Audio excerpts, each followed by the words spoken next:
What's up, Nup Gang? Welcome to How to Make Lo-Fi Beats. You can find them everywhere on YouTube. It's like a plague. Beats to study to, beats to relax. We've all heard it 1,000 times. You're here because you want to know how to make good lo-fi beats. Now, time to get rid of these because I want to take out the guitar. Perfect. So we ain't gonna be using any samples. Samples for... I'm just kidding. Samples for... So we're gonna be playing the guitar part ourselves. If you can't play guitar, learn to play. That's why you're here. You want to be the best. How I do it, I just press some random notes and then that's gonna be the song. So let's see. A string, 6th fret. That's the 8th fret on the E string, I guess. Let's do some tappy tap. Move it up to the 13th fret on the E string. Same thing. Oh yeah, listen to that. So out of tune. I love it. Got fur in my mouth. That's what she said. Hey, you wanna go for some Netflix and... So we're gonna start out on the 13th fret. 13, 13, 15. You get this chord. We're gonna do some tappy parts.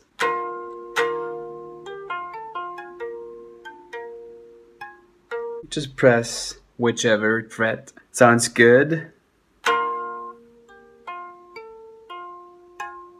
Then you move on down to the 8th fret, which is gonna be 8, 12. You do the same here, just press whatever sounds good.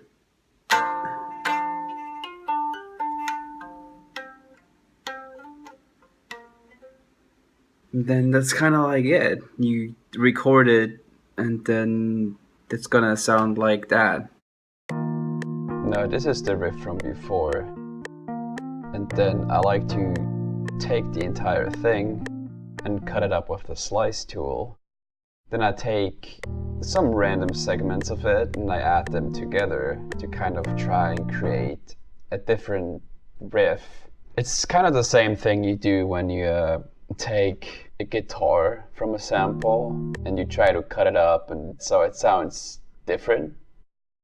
Now here you're just watching me slice up the whole thing, change it up, adjust pieces here and there to kind of generate an entirely different riff but still has the same similar vibe to it.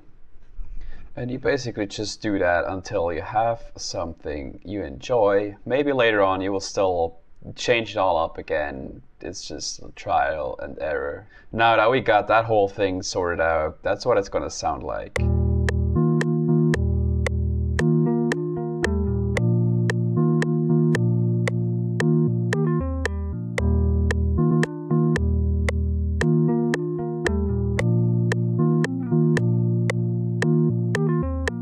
Very mellow and relaxed. So next part, the drums.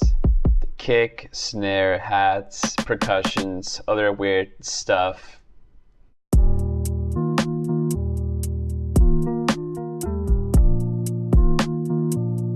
Now, next part we're gonna add is the bass. I personally enjoy something that packs a punch that you feel vibrate in your brain, basically.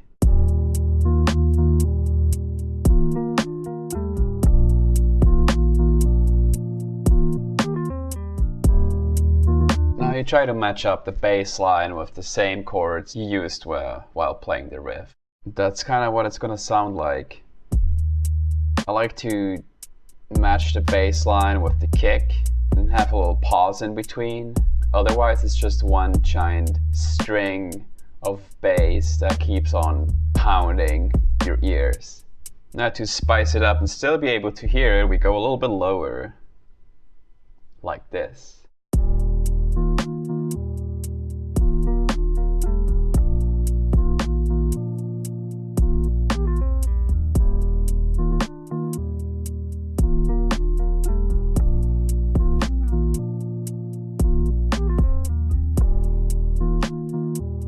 Now next part, synths, keys, pads, all that type of stuff.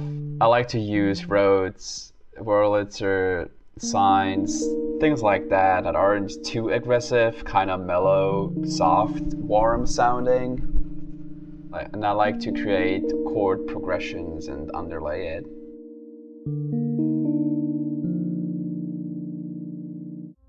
Now that's done with, we just gotta equalize it so it doesn't start to clip and mess with the entire mix. What I also like to do is add a pitcher, gives it that old-timey wobbly sound. Here I'm just changing out a few notes until I'm finally happy with how it sounds. So it just takes a little while, you'll get used to it. That's what it sounds like.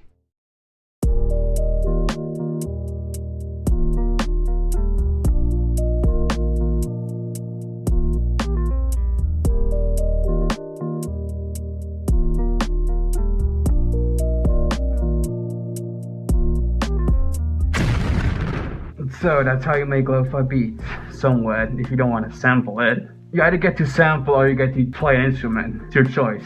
You can decide. Don't forget to hit subscribe, thumbs up or down, comment, whatever. You know how it goes. Or don't. Doesn't really matter. So yeah, see you next time. Turn on, you piece of shit. But look at that, I'd be able to turn on that with those paws. Holy crap. What do you say holy crap when I just swear all the time? Oh, you know this song from Blink-182 called Family Reunion that goes like